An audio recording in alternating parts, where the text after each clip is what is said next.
वंदे अहं श्रीगुरुश्रीयुतपदकमलं श्रीरूपं सग्रजातं सगण रघुनाथान्वितं त्वां सजीवं साद्वैतं सवधूतं परिजनसहितं कृष्णचैतन्यदेवं श्रीराधाकृष्णपादान् सहगण ललिता श्रीविशाखान्वितं स नमो विष्णुपादाय भगवते प्रियात्मने भक्ति केवल पृष्ठाय गुरुवर्गयनुगामिने भक्ति सुंदर सन्यासी नामिने भक्ति रूपिणे गौड़ीय शास्त्र गौरांग ख्याति प्रकाश कीर्तये। आमार श्री गुरुदेव ओ गुरुवर्गेर चरणे कोटि विनम्र निवेदन करे किछु भागवत कथा बलार प्रयास निये उपस्थित हয়েছি। आज के भागवत आलोचना श्री श्रीनिवास आचार्येर अलौकिक जीवनी निये आलोचना शुरू करছি। हरे कृष्ण। श्रीनिवास आचार्येर अलौकिक जीवनीर द्वितीय पर्व शुरू करছি, आस्वादन करते थाकुन। हरे कृष्ण। श्री गोपाल ठाकुरेर गृहे एलेन। तारपर श्री अभिराम गोपाल ठाकुर के वंदना करतेई तिनी तार जयमंगल नामक चाबुक 3 बार श्रीनिवासेर देह स्पर्श करालेन। तार पत्नी श्री मालिनी देवी निषेध करलेन। प्रेमावेशे पुनशे चाबुक स्पर्शायिते श्रीमालिनी देवी आसी धरिलेन हाथे। जयमंगल चाबुक स्पर्शे श्रीनिवासेर देहे प्रेमेर संचार हलो। श्रीनिवास अभिराम गोपाल ठाकुर के वंदना करे तार कृपाशीर्वाद निये श्रीखंडे एलेन। श्रीखंडे श्री नरहरि सरकार ठाकुर और श्री रघुनाथ ठाकुर ताके देखे अति सुखी हलेन। अतःपर तिनी जाजी ग्रामे निज गृहे एलेन एवं स्वीय जननीर चरण वंदना करलेन। श्रीनिवास जननीर स्थाने बृंदावने जाबार आज्ञा प्रार्थना करलेन। जननी सानंदे अनुमति दान करलेन। श्रीनिवास शीघ्र बृंदावन अभिमुखे यात्रा करलेन। पथे गया धामे उपस्थित हुए श्री विष्णु पादपद्म दर्शन करलेन। এই স্থানে শ্রী ঈশ্বরপুরীর সঙ্গে মহাপ্রভুর মিলন হয়েছিল এবং প্রভু তার থেকে মন্ত্র দীক্ষা গ্রহণ করেছিলেন। এই গয়াধামে 2-3 দিন অবস্থান করে काशीते श्री चंद्रशेखरेर गृहे एलेन। श्रीनिवासेर अन्यान्य भक्तगणेर सहित तथाय मिलन हलो। श्री चंद्रशेखर और श्री तपन मिश्रेर मुखे काशीते महाप्रभु जे जे लीला करेছিলেন ता श्रवण करे आनंद सागरे भासते लागलेन। कयेक दिन तथाय थाकार पर सेखान थेके श्री मथुरा धामे एलेन। श्री विश्राम घाटे स्नान करलेन। এই স্থানে শ্রীকৃষ্ণ কংসাসুরকে বধ করার পর বিশ্রাম করেছিলেন, তাই বিশ্রাম ঘাট নাম হয়েছে। শ্রীনিবাস মথুরায় শ্রীকৃষ্ণ জন্মস্থান ও আদি কেশব দর্শন করে শ্রী বৃন্দাবন অভিমুখে যাত্রা করলেন। পথে কয়েকজন বৃন্দাবনবাসী ব্রাহ্মণের মুখে শ্রীরূপ সনাতনের তথা रघुनाथ भट्ट गोस्वामीर प्रभृतिर अप्रकट कथा शुने अति विषण्ण हलेन। शुने श्रीनिवास भासिलेन नेत्र जले मूर्छित हइया पड़िलेन भूमितले। तार संगे ब्राह्मणगण छिलेन। तारा श्रीनिवासके अनेक कथा बुझिए श्रीजीव गोस्वामीर साथे निये एलेन। श्रीजीव गोस्वामी पूर्वेई श्रीनिवासेर परिचय शुनेछिलेन। श्रीनिवास श्रीजीव गोस्वामीर श्रीपाद पद्म वंदना करलेन। श्रीजीव गोस्वामी आनंदे श्रीनिवास के धरे आलिंगन करलेन। अतःपर उभये विविध कथोपकथन करते लागलेन। শ্রীজীব গোস্বামী গৌড়দেশবাসী ভক্তগণের বিবিধ কুশল বার্তাদি জিজ্ঞাসা করলেন এবং তার থাকবারও প্রসাদ পাওয়ার ব্যবস্থা করলেন। সেদিন শ্রী গোবিন্দদেবের সেবক শ্রীকৃষ্ণ পণ্ডিত প্রসাদ নিয়ে এলেন। শ্রীজীব গোস্বামী সে প্রসাদ শ্রীনিবাসের সঙ্গে গ্রহণ করলেন। বৈশাখ মাসের পূর্ণিমা দিবসে অপরাহ্নে শ্রীবাস বৃন্দাবনে শ্রীজীব গোস্বামীর স্থানে এসেছিলেন। প্রাতকালে তিনি শ্রীজীব গোস্বামীর সঙ্গে শ্রী রাধারমণ দর্শন করলেন। শ্রী গোপাল ভট্ট গোস্বামীর সঙ্গেও দেখা হলো। শ্রী গোপাল ভট্ট গোস্বামী শ্রীনিবাসকে দেখে পরম সুখী হয়েছিলেন। শ্রীজীব গোস্বামী শ্রীনিবাসের সবিশেষ পরিচয় প্রদান করলেন। শ্রীনিবাস শ্রী গোপাল ভট্ট গোস্বামীর শ্রীপাদ পদ্ম বন্দনাপূর্বক অতি বিনীতভাবে মন্ত্র দীক্ষাদি প্রার্থনা করলেন। শ্রী ভট্ট গোস্বামী আনন্দের সহিত রাজি হলেন। পরদিবা শ্রীনিবাসকে শ্রী রাধা রমণ সন্নিধানে শ্রী গোপাল ভট্ট গোস্বামী মন্ত্র দীক্ষা দান করলেন। শ্রীজীব গোস্বামী পরদিন শ্রীনিবাসকে শ্রীমৎ রঘুনাথ দাস গোস্বামীর নিকট প্রেরণ করলেন। শ্রীনিবাস আনন্দে শ্রী রাধাকুণ্ডে এসে শ্রী রঘুনাথ দাস গোস্বামীর শ্রীকৃষ্ণ দাস কবিরাজ শ্রী রাঘব পণ্ডিত প্রভৃতির শ্রীচরণ বন্দনা করলেন। 3 দিন শ্রীনিবাস রাধাকুণ্ডে গোস্বামীদের সঙ্গে অবস্থান করে অনেক রকমের ভজন উপদেশ লাভ করেন। সকলের অনুমতি নিয়ে শ্রীনিবাস পুনঃ শ্রী বৃন্দাবনে শ্রীজীব গোস্বামীর পাদের নিকট ফিরে এলেন। অনন্তর শ্রীমৎ জীব গোস্বামী শ্রীনিবাসকে শ্রীমদ্ ভাগবত ও গোস্বামী গ্রন্থ অধ্যয়ন করাতে লাগলেন। অল্প সময়ের মধ্যে গোস্বামী গ্রন্থের সিদ্ধান্ত সমূহ শ্রীনিবাস হৃদয়ঙ্গম করতে পারলেন। তার প্রতিভা দর্শন করে শ্রীমৎ জীব গোস্বামী তাকে আচার্য পদবী প্রদান করলেন। সেদিন থেকে তিনি শ্রীনিবাস আচার্য নামে গৌড়ীয় বৈষ্ণব সমাজে খ্যাত হলেন। শ্রীনিবাস আচার্য পূর্বে শ্রী নরোত্তমের নাম শ্রবণ করেছিলেন। শ্রীজীব গোস্বামীর নিকট তার সাক্ষাৎ দর্শন পেলেন। শ্রীনিবাস ও শ্রী নরোত্তমের মিলন হল। চির সৌহার্দ্য ভাব জেগে উঠল। শ্রীজীব গোস্বামী শ্রীনিবাস ও শ্রী নরোত্তম শ্রী রাঘব পণ্ডিত গোস্বামীর সঙ্গে বন ভ্রমণের আদেশ দিলেন। শ্রী গোস্বামীর আদেশ পেয়ে তারা আনন্দে বন ভ্রমণে যাত্রা করলেন। শ্রী রাঘব গোস্বামী দাক্ষিণাত্য নিবাস ব্রাহ্মণ। তিনি শ্রী গৌরসুন্দরের একান্ত অনুরক্ত প্রিয়জন ছিলেন। শ্রীমৎ কবি কর্ণপুর লিখেছিলেন, শ্রীরাধা প্রাণরূপা যা শ্রীচম্পকলতা ব্রজে সাধ্য রাঘব গো স্বামী গোবর্ধন কৃত স্থিতে।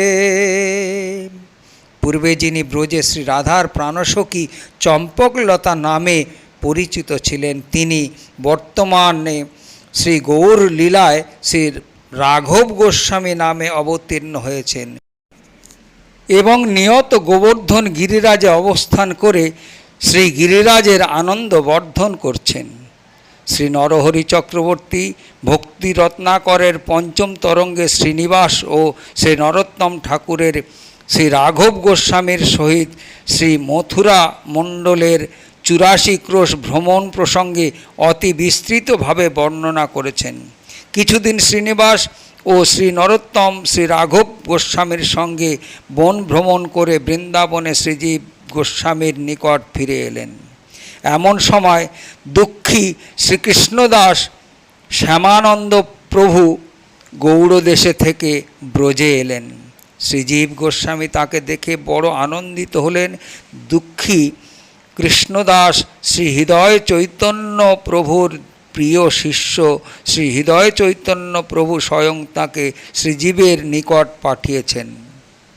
দুঃখী কৃষ্ণদাস শ্রীজীব গোস্বামীর নিকট গৌড় দেশ ও উৎকল দেশবাসী ভক্তগণের কুশল বার্তা প্রদান করলেন। অতঃপর দুঃখী কৃষ্ণদাসের সঙ্গে শ্রীনিবাস আচার্যের ও শ্রী নরোত্তমের পরিচয় হল। তিনজন সর্বগুণমণ্ডিত পরস্পর চির মৈত্রী ভাবযুক্ত তিনজন শ্রীজীব গোস্বামীর নিকট গোস্বামী গ্রন্থ অনুশীলন করতে লাগলেন। এই সমস্ত গোস্বামী গ্রন্থ শ্রদ্ধালু প্রিয়জনগণকে অধ্যয়ন করাবো। শ্রীজীব গোস্বামীর অন্তরে এইরূপ যে বাসনা ছিল তা যেন সিদ্ধ হলো। এ সময় ব্রজের গোস্বামীগণ মিলিত হয়ে ঠিক করলেন এই তিনজনের দ্বারা গৌড়দেশে গোস্বামী গ্রন্থ প্রচার করতে হবে। তিনজন মহাবৈরাগ্যশীল ও ভক্তিরস শাস্ত্রের পরম পণ্ডিত। অতঃপর তিনজনকে আহ্বান করে গোস্বামীগণের আকাঙ্ক্ষা ব্যক্ত করলেন। তিনজন অবনত শিরে সে আদেশ পালন করতে রাজি হলেন। শ্রীমৎ জীব গোস্বামী গ্রন্থ সম্পুটের অধ্যক্ষ করলেন। শ্রীনিবাস আচার্যকে তাদের গ্রন্থ নিয়ে যাবার দিন ঠিক করা হলো অগ্রহায়ণ মাসের শুক্লপক্ষে। অতঃপর শ্রী গোবিন্দ, শ্রী গোপীনাথ ও শ্রী মদন মোহনের বন্দনা করে গোস্বামীদের অনুমতি নিয়ে শ্রীমৎ জীব গোস্বামী, শ্রীনিবাস, শ্রী নরোত্তম ও শ্রী দুঃখী কৃষ্ণদাসকে বা শ্যামানন্দ গ্রন্থসহ গৌড় দেশে প্রেরণ করলেন। গ্রন্থের গাড়ি রক্ষার জন্য উপযুক্ত রক্ষক পুরুষগণও চলতে লাগলেন। মথুরা থেকে সুপ্রসিদ্ধ পথ ধরে গাড়ি গৌড় দেশ অভিমুখে চলবার সময় বহু পথিক ও গাড়ির সঙ্গে সঙ্গে চললেন।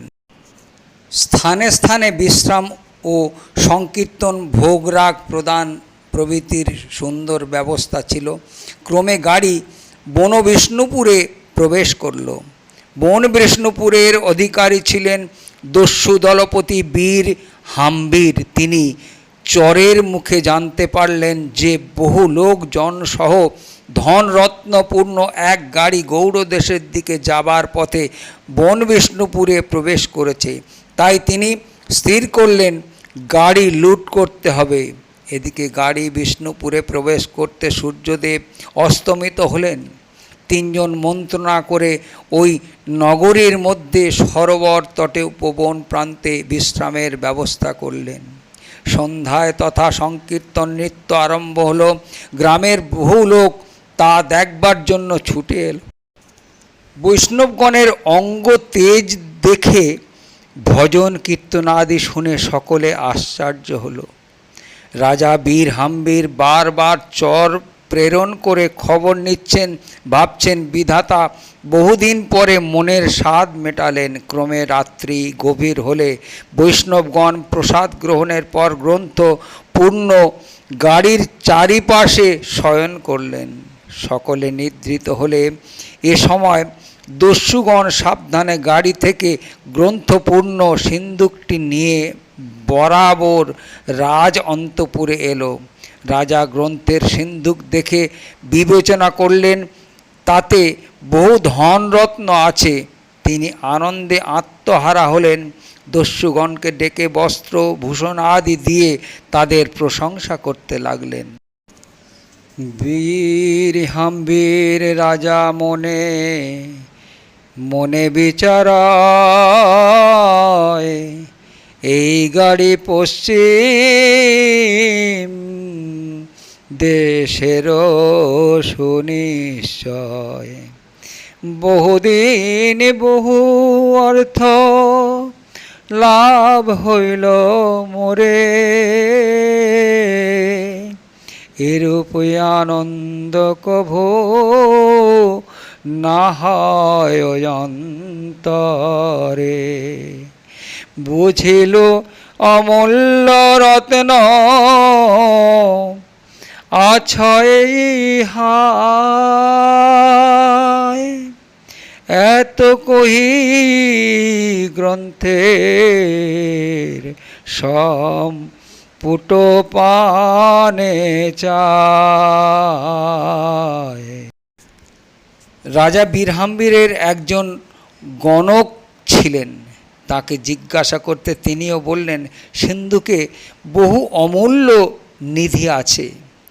এদিকে বৈষ্ণবগণ প্রাতকালে জেগে দেখলেন গাড়িতে গ্রন্থ সম্পুটটি নাই। অমনি সকলের শিরে যেন বজ্রাঘাত হলো। সকলে চতুর্দিকে অন্বেষণ করতে বের হলেন, কিন্তু কোনো সন্ধান পেলেন না।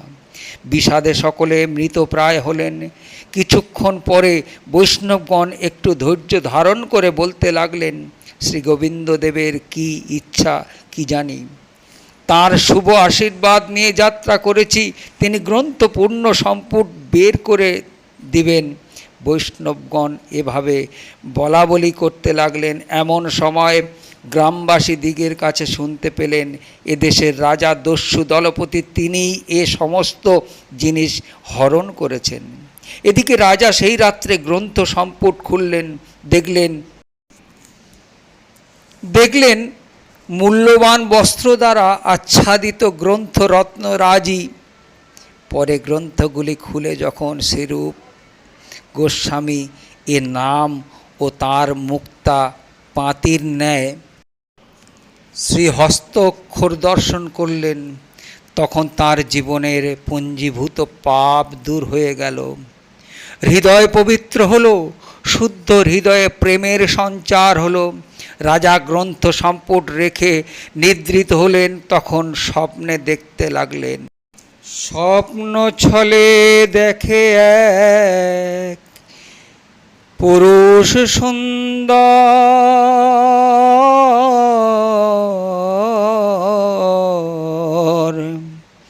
যিনি হেম পর্বত অপূর্ব কলেবর। শ্রীচন্দ্রবদনে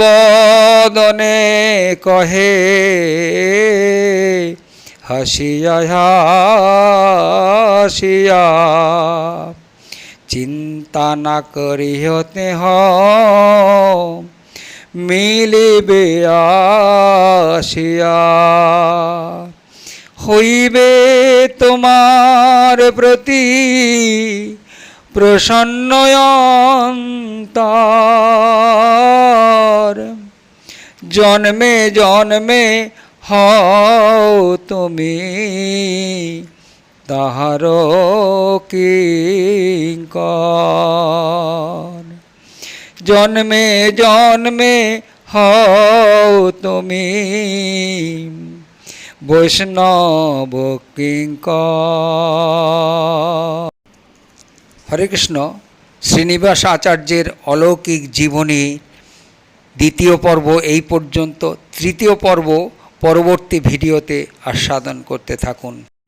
যারা এই ভাগবত আস্বাদন করছেন শ্রী বীর হাম্বীরের মতো, তাদের মনের পাপ দুঃখ দুর্দশা সব যেন দূর হয়ে যায়।